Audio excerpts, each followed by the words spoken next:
Howdy folks. We're over here in Scott's yard, another neighbor. He wanted to plant, I believe, 4 of these in different parts of his yard, but he had a bunch of these size pine trees just sitting around. You can see he's about like 5 inches at the base. Here's my hand for reference.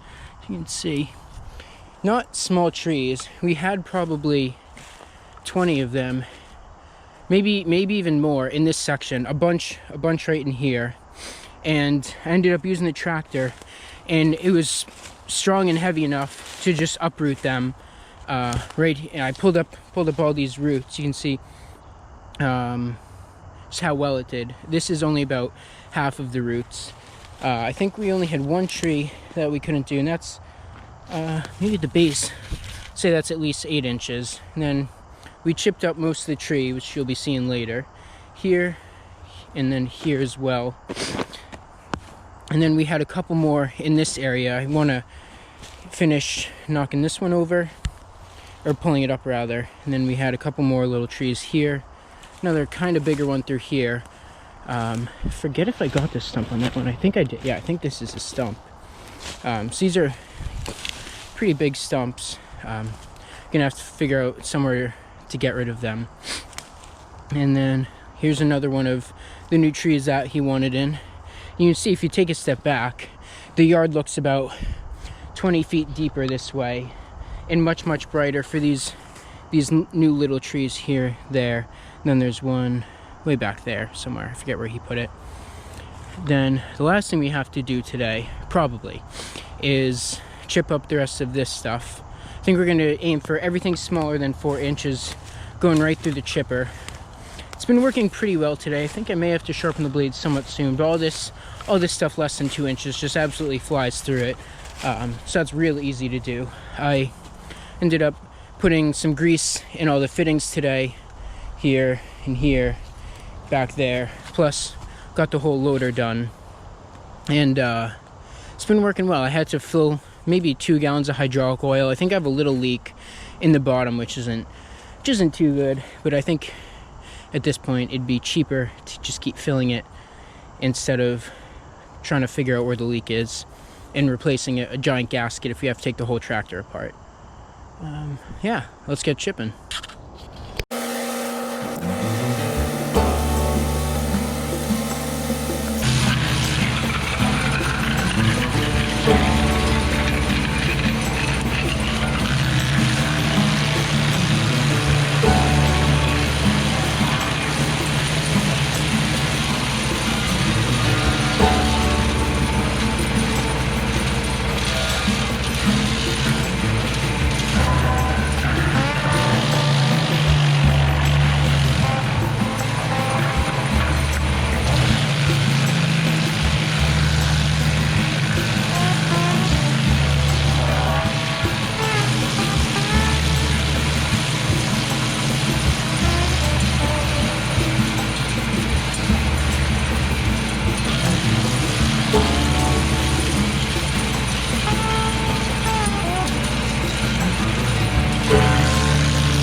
Well, I think that went pretty well.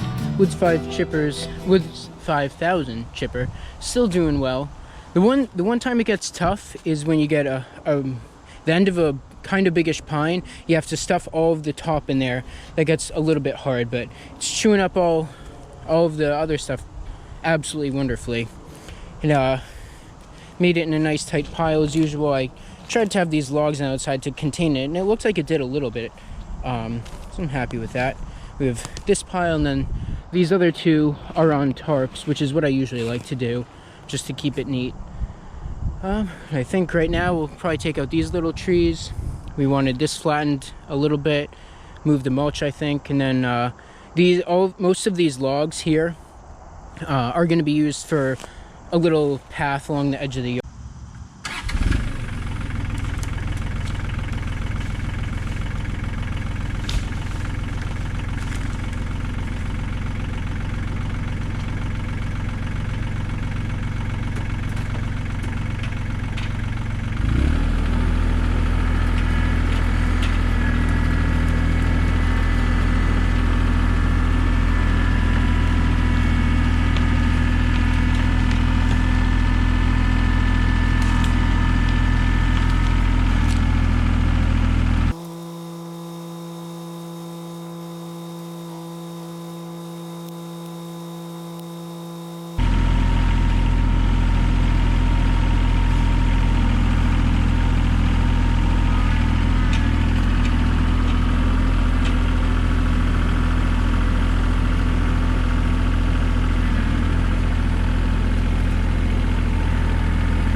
Alright, so this is a little project I started and almost completed the same weekend as the tree work. The goal was to dig a trench from right near the shed to the backyard where the trees were cleared to bury electricity and plumbing for lighting and sprinklers. I didn't record this, but before I started digging by hand, I used a tractor to pull a lot of brush and small trees out of there. After that was done, I moved some rocks that were mostly buried. They were only exposed a few inches above the ground, but we could tell they were pretty big. So we moved 4 rocks between 300 and 500 pounds, so definitely something we needed a tractor for. To remove the rocks, I found it best to wiggle them with the tractor bucket, dig around them by hand, and then tie rope or strap from the rocks to the loader, and to pull them straight up out of the ground, to put them in the bucket, and then drive them to where I wanted to drop them off. Using rope was definitely much more effective than wrestling the rock with the loader. It was pretty dry, but the front tires of the tractors were digging in quite a lot when I had the rocks in the loader, and if I didn't have the tractor in 4-wheel drive or a locking rear differential, it would have made it much harder to get out of there. I definitely noticed a difference in the weight distribution and how much of the wheels sank in, even though I had a 500-pound chipper on the back to balance it out. I was glad I did the trenching by hand because I found a 4-inch PVC drainage pipe that my neighbor didn't know was there. I definitely would have crushed it if I used a machine to dig. I only came across 1 or 2 more large rocks that were maybe 100 to 150 pounds, and I used the same rope technique as I had with the previous rocks, but instead of using the tractor, I just lifted them by hand. It's actually much easier to hold on to them with the rope than awkwardly crouching down and trying to grab the rocks. I ran into a few roots too, but nothing was too big or hard to move so that it obstructed the digging very much.